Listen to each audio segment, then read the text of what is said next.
करीब 9:37 दिल्ली के मुकुंदपुर का इशू विहार इलाका रोज की तरह अपनी रफ्तार में बढ़ रहा था, लेकिन तभी अचानक एक ऐसा धमाका हुआ जिसने धरती हिला दी। लोग कुछ समझ पाते इससे पहले ही एक मकान भरभराकर मलबे के ढेर में तब्दील हो गया। चीख पुकार मच गई और आसमान में धुएं का गुबार छा गया। स्थानीय लोगों ने तुरंत पुलिस और दमकल विभाग को सूचना दी। मामले की गंभीरता को देखते हुए फौरन दमकल की 5 गाड़ियों को मौके पर रवाना किया गया।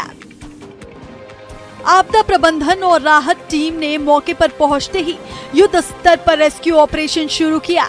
मलबे को हटाकर अब तक 6 लोगों को बेहद जख्मी हालत में बाहर निकाला जा चुका है, जिन्हें तुरंत नजदीकी अस्पताल में भर्ती कराया गया है।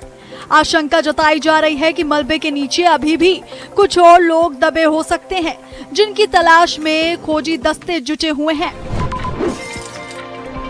ये तस्वीरें दिल्ली के मुखर्जी नगर की हैं। वही मुखर्जी नगर, जहां देश के कोने कोने से आकर हजारों छात्र किराए के कमरों में रहकर अपनी किस्मत संवारने की कोशिश करते हैं, लेकिन मंगलवार को यहां एक बड़ा हादसा होते होते टल गया। चश्मदीदों के मुताबिक एक मकान में चल रहे एसी में अचानक जोरदार धमाका हुआ। धमाका इतना तेज था कि पलक झपकते ही आग ने पूरे कमरे को अपनी चपेट में ले लिया। घर में मौजूद सारा सामान जलकर खाक हो गया।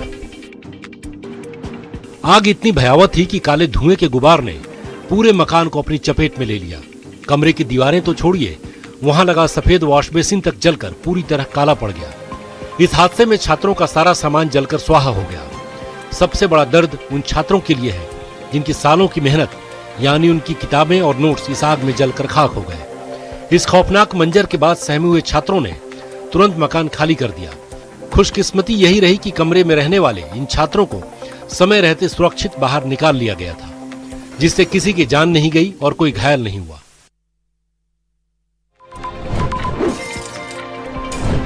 दक्षिणी दिल्ली का ये वही गुलमोहर पार्क इलाका है। गुलमोहर पार्क की रेजिडेंट वेलफेयर एसोसिएशन यानी कि RWA के मुताबिक पिछले 15 दिनों से इलाके में पानी की भारी किल्लत है। आलम यह है कि आलिशान घरों के बाहर पानी के टैंकर खड़े हैं और पाइपों के जरिए पानी की सप्लाई की जा रही है। लोग सुबह से ही इस बात का इंतजार करते हैं कि कब उनके घर के बाहर टैंकर आएगा और उनकी प्यास बुझेगी। संकट सिर्फ पानी की कमी का नहीं है, बल्कि जो पानी आ रहा है वो सीधे सीधे बीमारी को न्योता दे रहा है। नलों से आ रहा पानी इतना दूषित है कि वो पीने लायक तो छोड़िए, नहाने और कपड़े धोने के काम भी नहीं आ सकता। इसी गंदे पानी के इस्तेमाल की वजह से इलाके के कई घरों में लोग डायरिया और पेट की बीमारियों की चपेट में आकर बिस्तर पर पड़ गए हैं। जनता परेशान है, RWA बेबस है और लोग अपनी ही जेब ढीली कर 3500 प्रति टैंकर की दर से पानी खरीदने को मजबूर है।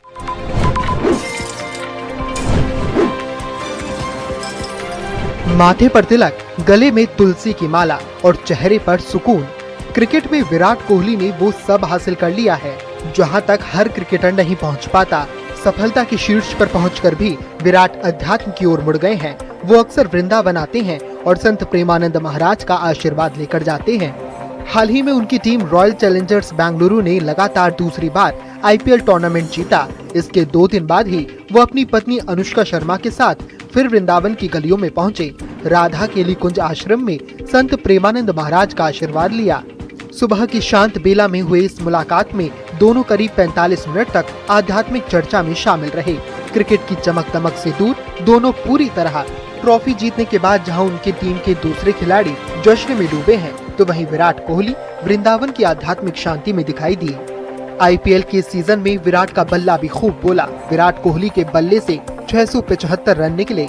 वो सबसे ज्यादा रन बनाने वाले बल्लेबाजों की लिस्ट में चौथे नंबर पर रहे। उनके बल्ले से 5 अर्धशतक के अलावा एक शतक भी निकला।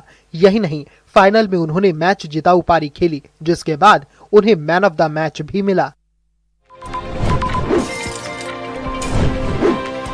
ये तस्वीरें हैं छतरपुर एनक्लेव की, जहां हर चेहरा गम में डूबा है, हर आंख नम है और हर जुबान पर सिर्फ एक ही सवाल, आखिर 17 साल की साई की क्या गलती थी। इस घटना के बाद लोगों के बीच भारी गुस्सा देखने को मिल रहा है और परिजनों के साथ साथ स्थानीय निवासियों में भी इंसाफ की मांग तेज हो गई है।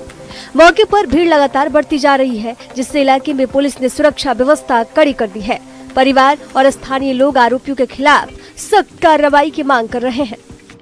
आपको बता दें कि दिल्ली के अमर कॉलोनी थाना क्षेत्र में 26 मई की शाम साईं अपनी क्लास 12 एग्जाम के बाद एक दोस्त के साथ खाना खाने गया था, लेकिन वहां शुरू हुआ एक मामूली विवाद जो देखते ही देखते खून खराबे में बदल गया।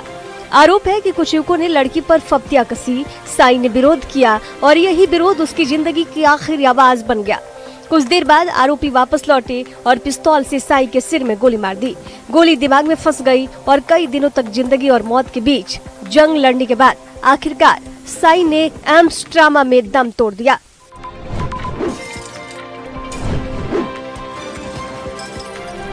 राष्ट्रीय रक्षा अकादमी के सभी कोर्स के अधिकारियों ने अपनी पासिंग आउट की रजत जयंती के अवसर पर नेशनल वॉर मेमोरियल में श्रद्धांजलि समारोह आयोजित किया। इस दौरान अधिकारियों ने राष्ट्र की सेवा में सर्वोच्च बलिदान देने वाले अपने साथी अधिकारियों को श्रद्धांजलि अर्पित करते हुए पुष्प चक्र अर्पण किया। एनडीए के इतिहास में सभी कोर्स को सेंचुरियन कोर्स के रूप में विशेष पहचान प्राप्त है। इस अवसर पर अधिकारियों ने इकोज फॉर्म एकेडमी लाइन्स नामक एक संकलन का भी विमोचन किया, जिसमें एनडीए में बिताए गए प्रशिक्षण काल की यादें, अनुभव और संस्मरण शामिल हैं। रजत जयंती समारोह का अगला चरण पुणे में आयोजित होगा, जहां अधिकारी एनडीए परिसर का दौरा कर विभिन्न स्मृति कार्यक्रमों में भाग लेंगे। यह पुनर्मिलन अधिकारियों के लिए अपने सैन्य जीवन की यात्रा पर चिंतन करने, पुराने साथियों से जुड़ने और देश के लिए बलिदान देने वाले कोर्स मेट्स को सम्मानित करने का अवसर है।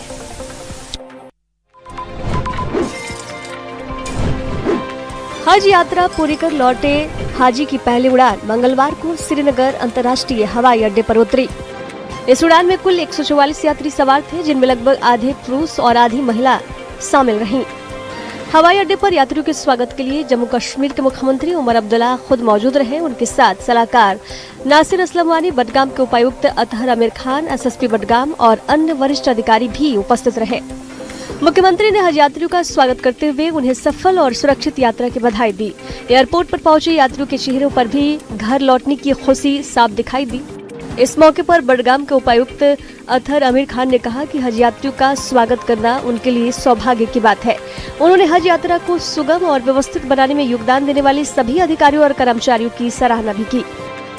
प्रशासन के अनुसार आने वाले दिनों में हज यात्रियों की अन्य उड़ानें भी श्रीनगर पहुंचेगी, जिनकी स्वागत और सुविधाओं के लिए व्यापक इंतजाम किए गए हैं। पुंछ जिले में नियंत्रण रेखा के पास फेंसिंग के आगे बसे ग्रामीणों को अब गेटों पर लंबी जांच प्रक्रिया और इंतजार का सामना नहीं करना पड़ेगा। भारतीय सेना ने यहां आधुनिक डिजिटल आवागमन जांच प्रणाली शुरू की है, जिससे लोगों की आवाजाही को अधिक सुगम बनाया गया है। नई व्यवस्था के तहत फेसिंग गेटों पर एआई आधारित बैग स्कैनर, ग्रामीणों के लिए फुल बॉडी स्कैनर और आधार पर आधारित पहचान सत्यापन प्रणाली स्थापित की गई है। इसके जरिए लोगों और उनके सामान की जांच अब तेजी और सटीकता के साथ की जा रही है। सेना का कहना है कि इस तकनीक का उद्देश्य सुरक्षा मानकों को मजबूत करने के साथ साथ स्थानीय लोगों को बेहतर सुविधा उपलब्ध कराना है। डिजिटल प्रणाली के जरिए पहचान प्रक्रिया में पारदर्शिता और गति दोनों बढ़ी है। नई व्यवस्था लागू होने के बाद फेसिंग के आगे रहने वाले ग्रामीणों को काफी राहत मिली है। पहले जहां जांच में लंबा समय लगता था, वहीं अब कुछ ही मिनटों में पूरी प्रक्रिया खत्म हो रही है। स्थानीय लोगों ने इस पहल के लिए भारतीय सेना का आभार व्यक्त किया। उनका कहना है कि नई तकनीक से समय की बचत हो रही है और रोजमर्रा की आवाजाही पहले से कहीं अधिक आसान हो गई है।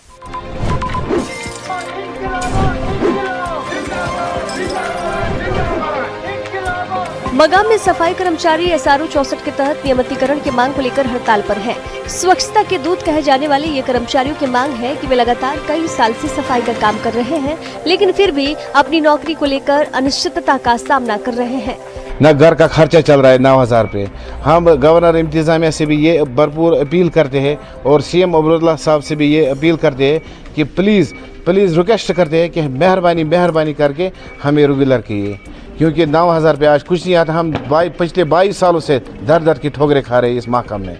मगाम नगर समिति में भी सफाई कर्मचारियों ने विरोध प्रदर्शन किया। उन्होंने अपनी नौकरियों को अस्थायी करने की मांग की। इसी बीच हड़ताल से कई क्षेत्रों में सफाई सेवाएं प्रभावित हुई हैं, जिससे अपशिष्ट प्रबंधन और सार्वजनिक स्वच्छता को लेकर चिंताएं बढ़ गई है। कई जगहों पर कूड़ा जमा हो गया है और दुर्गंध फैल रही है। प्रदर्शनकारी कर्मचारी सरकार से अपनी लंबे समय से लंबित मांगों को पूरा करने और उन्हें नौकरी की सुरक्षा प्रदान करने की अपील कर रहे हैं। आगामी श्री अमरनाथ यात्रा की तैयारियों का जायजा लेने के लिए जम्मू के लिए मंडलायुक्त रमेश कुमार और आईजीपी जम्मू ने भगवती नगर के यात्री निवास का दौरा किया। ये यात्री निवास श्री अमरनाथ यात्रा पर जाने वाले श्रद्धालुओं के लिए पहला प्रमुख बेस कैंप है। दौरे के दौरान मंडलायुक्त ने सुरक्षा एजेंसियों और विभिन्न विभागों के अधिकारियों के साथ बैठक की और यात्रा प्रबंधन से जुड़े इंतजामों की समीक्षा की। उन्होंने पर्यटन, जल शक्ति, नगर निगम, लोक निर्माण विभाग, बिजली विभाग समेत सभी संबंधित एजेंसियों को आपसी समन्वय के साथ कार्य करने के निर्देश दिए। यात्रा के लिए पूर्ण तरीके से यहाँ पे तैयार है। सिर्फ इन लोगों के साथ बैठ करके फाइनल कर देना था, वो किया गया। यात्रा की पूर्ण और अच्छे ढंग से यात्रा की तैयारी की गई है। तो इस बार जो है रिवर फ्रंट के ऊपर सेंटर नया लाया जा रहा है, जिससे कि पहले शहर के अंदर क्राउड रहता था, उसके लिए क्योंकि इसमें शहर के लोगों का भी ध्यान रखा गया है।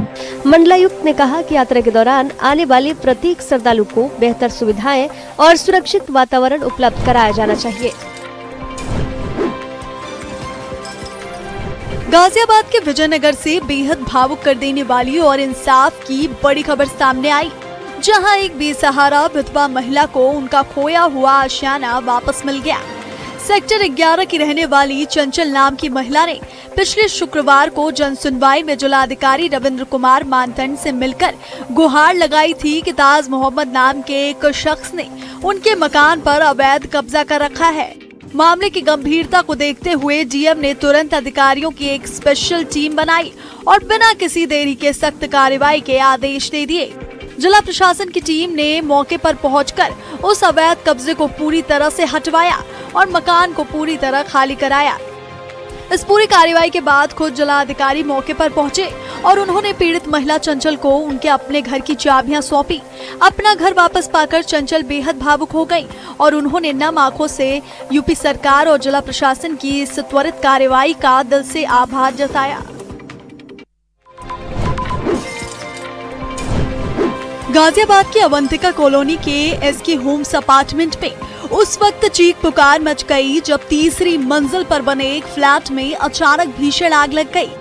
आग ड्राइंग रूम और मुख्य दरवाजे के पास इतनी तेजी से फैली कि अंदर मौजूद एक ही परिवार के 4 लोग फ्लैट में ही फंस गए और बाहर निकलने का रास्ता बंद हो गया। सूचना मिलते ही कोतवाली घंटाघर फायर स्टेशन की टीम 2 फायर टेंडर्स के साथ तुरंत मौके पर पहुंची और रास्ते में ही फोन पर पीड़ितों से संपर्क कर उन्हें बालकनी में रहने की सलाह दी। फायर कर्मियों ने सूझबूझ दिखाते हुए तुरंत एक्सटेंशन लेडर लगाई और धुएं के गुबार के बीच बालकनी में फंसे परिवार के 4 सदस्यों को सुरक्षित नीचे उतार लिया। शुरुआती जांच में आग लगने की वजह शॉर्ट सर्किट मानी जा रही है, जिस पर दमकल टीम ने कड़ी मशक्कत के बाद पूरी तरह से काबू पा लिया। इस हादसे में राहत की बात ये रही कि सभी सुरक्षित बचा लिए गए।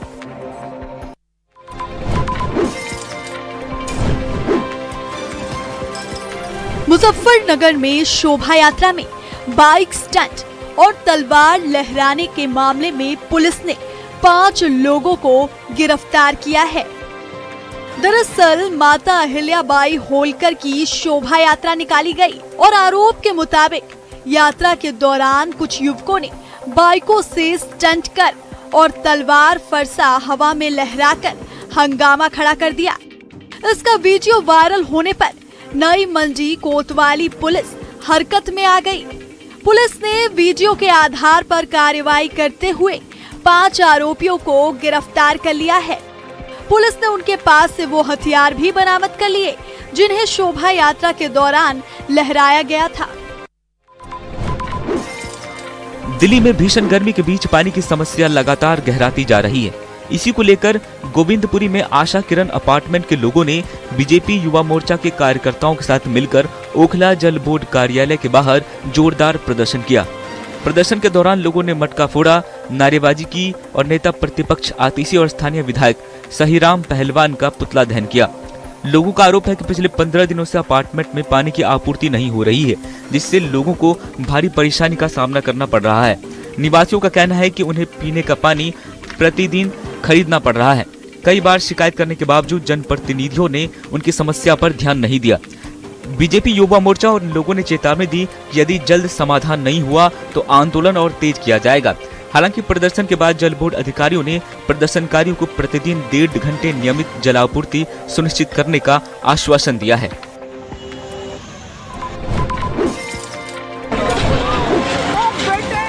बुलडोजर के आगे ढहती दीवारें, चारों तरफ फैला मलबा और सुरक्षा के घेरे में चलती कार्रवाई। दिल्ली के शालीमार बाग में दूसरे दिन भी अवैध निर्माणों पर बुलडोजर चलता रहा। प्रशासन का कहना है कि सड़क चौड़ीकरण के लिए सरकारी जमीन को खाली कराया जा रहा है, जिस पर लंबे समय से कब्जा था। कार्रवाई के दौरान इलाके में भारी पुलिस बल और पैरा मिलिट्री फोर्सेस तैनात रही। प्रशासन के मुताबिक प्रभावित लोगों को पहले कई बार नोटिस जारी किए गए हैं और अपना पक्ष रखने का पूरा मौका दिया गया। मामला हाई कोर्ट से लेकर सुप्रीम कोर्ट तक पहुंचा, जहां सरकारी जमीन को सार्वजनिक उपयोग के लिए खाली कराने के आदेश दिए गए। हालांकि राहत के तौर पर सरकार ने पात्र परिवारों को 3 लाख रुपए सहायता देने और जरूरतमंद परिवारों के लिए 11 महीने तक अस्थायी फ्लैट उपलब्ध कराने का फैसला किया गया है। फिलहाल चिन्हित निर्माणों को हटाने का अभियान लगातार जारी है।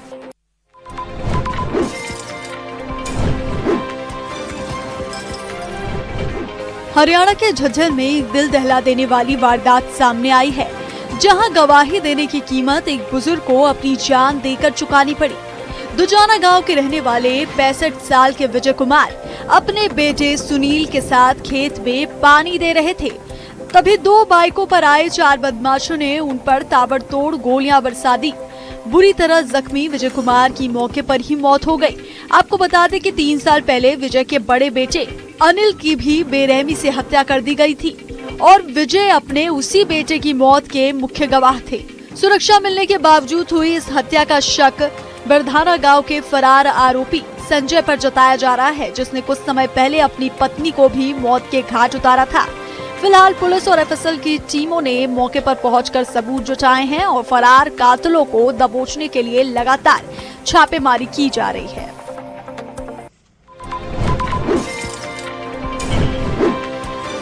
गाजियाबाद में प्रशासन ने गरीब महिला को उसका मकान वापस दिलाकर बड़ी राहत प्रदान की। दरअसल भू माफियाओं के खिलाफ चलाए जा रहे अभियान के तहत पीड़िता चंचल देवी ने जन सुनवाई के दौरान जिलाधिकारी रविंद्र कुमार को शिकायत दर्ज कराई कि ताज मोहम्मद नाम के शख्स ने धोखाधड़ी के जरिए उनका मकान हड़प लिया है और बाद में उसे मोबिन नाम के व्यक्ति को बेच दिया। शिकायत मिलने के बाद जिला प्रशासन और पुलिस ने मामले की गहन जांच की और जांच में पाया कि मकान का वास्तविक मालिकाना हक चंचल देवी के पास है।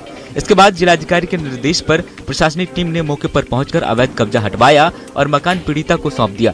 चंचल देवी का परिवार आर्थिक रूप से बेहद कमजोर है और परिवार का भरण पोषण रिक्शा चलाकर किया जाता है। मकान वापस मिलने के बाद चंचल देवी ने सीएम और जिला प्रशासन का आभार जताया है।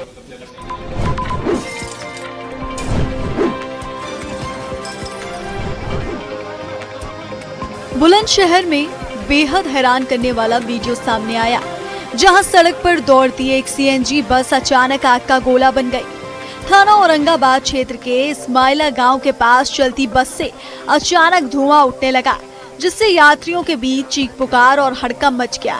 लेकिन तारीफ करनी होगी ड्राइवर, कंडक्टर और मौके पर मौजूद पुलिस की सूझबूझ की, जिन्होंने पलक झपकते ही सभी यात्रियों को बस से सुरक्षित बाहर निकाल लिया। देखते ही देखते आग ने इतना विकराल रूप ले लिया कि पूरी बस धू-धू कर जल उठी और आसमान में धुएं का काला गुबार छा गया। इस खौफनाक मंजर को देखकर सड़क पर चल रहा ट्रैफिक भी थम गया और सूचना मिलते ही फायर ब्रिगेड की टीम ने मौके पर पहुंचकर कड़ी मशक्कत के बाद आग पर काबू पाया।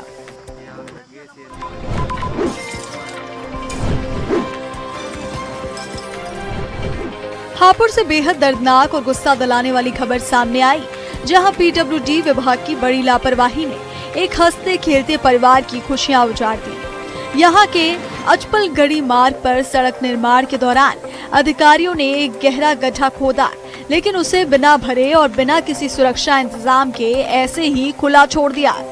हद तो तब हो गई जब विभाग ने इस जानलेवा गड्ढे के पास ना तो कोई साइन बोर्ड लगाया और ना ही कोई चेतावनी का संकेत दिया। इसी वजह से वहां से गुजर रहे विवेक नाम के एक बाइक सवार युवक की इस खुले गड्ढे में गिरने से मौके पर ही तड़प तड़प कर मौत हो गई। इस भयानक हादसे के बाद मृतक के परिवार में कोहराम मचा हुआ है और गुस्से से भरे स्थानीय लोगों ने विभाग के खिलाफ मोर्चा खोल दिया है, लेकिन स्थानीय लोग अब लापरवाह अफसरों पर सख्त से सख्त कार्रवाई की मांग कर रहे हैं।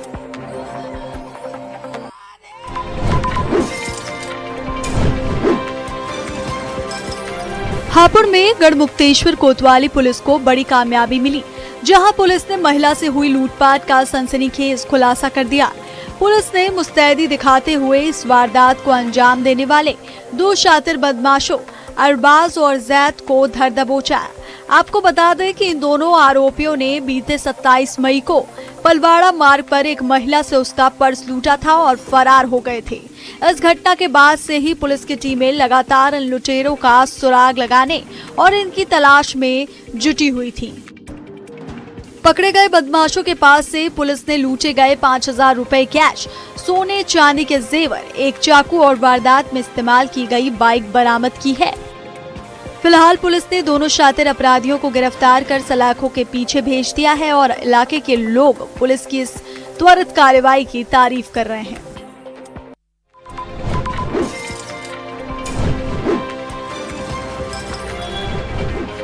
राजस्थान पुलिस ने जाली करेंसी के काले कारोबार के खिलाफ एक बड़ी कार्रवाई करते हुए नकली नोट बनाने वाले एक बहुत बड़े नेटवर्क का पर्दाफाश किया। पुलिस ने इस मामले की कड़ियों को जोड़ते हुए हरियाणा के फरीदाबाद के बसंतपुर गांव में छापेमारी की और वहां से संतोष नाम के मुख्य आरोपी को गिरफ्तार कर लिया। पकड़े गए आरोपी के पास से पुलिस ने जाली नोट छापने वाला प्रिंटर, नोट बनाने के हाईटेक उपकरण और भारी मात्रा में नकली नोट बरामद किए।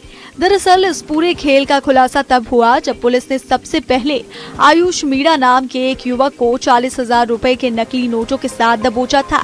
आयुष से मिली जानकारी के मुताबिक पुलिस ने कुलदीप गुज्जर नाम के दूसरे आरोपी को पकड़ा और फिर इन दोनों से मिले सुरागों के आधार पर फरीदाबाद में ये बड़ी रेड मारी गई।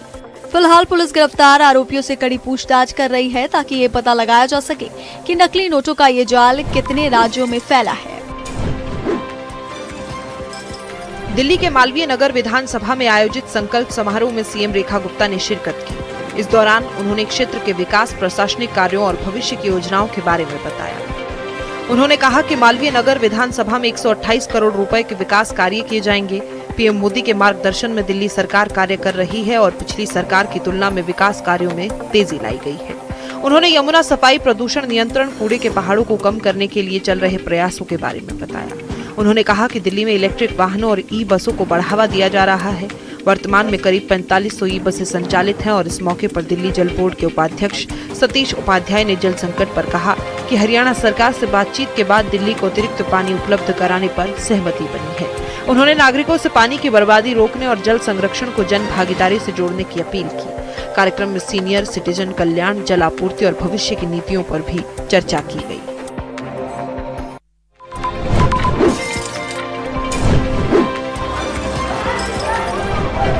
हिमाचल प्रदेश के कुल्लू के पर्यटन स्थल कसोल में पर्यटकों और स्थानीय युवकों के बीच पार्किंग को लेकर शुरू हुआ विवाद हिंसक झड़प में बदल गया।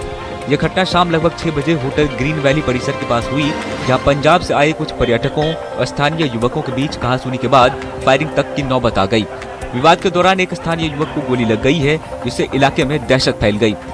घटना का वीडियो सोशल मीडिया पर तेजी से वायरल हो रहा है। सूचना मिलते ही पुलिस थाना मणिकर्ण की टीम मौके पर पहुंची और 4 आरोपियों को गिरफ्तार कर लिया गया।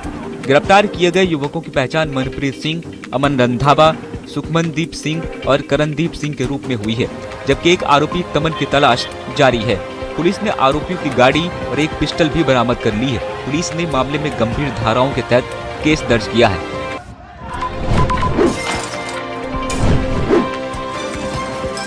उत्तर प्रदेश के फिरोजाबाद में एक तरफा प्यार की सनक ने एक मासूम की जान ले ली।